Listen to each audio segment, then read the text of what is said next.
கொள்ள வேண்டும். நாம் தேவனால் உண்டாக்கப்பட்டவர்கள்.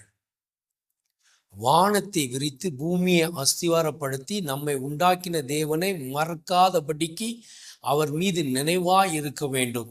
ஆனால் நாம் என்ன செய்து கொண்டு இருக்கிறோம்? அநேக நேரங்களிலே நம்மை படைத்த தேவனையே மறந்து போய் விடுகிறோம். அவர் எவ்வளவோ நன்மைகளை நம் வாழ்விலை செய்து நன்மையின் வழியாக நம்மை நடத்தி வந்தாலும் நன்மையை பெற்ற நாம் அதை மறந்து போய் விடுகிறோம். எத்தனை ஜனங்கள்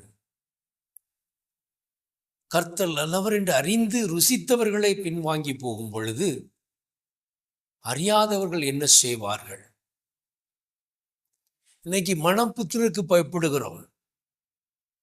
மனுஷனுக்கு பயந்து நடக்கிற பயம் கண்ணியை வர வைக்கும் என்று வேதம் சொல்கிறது.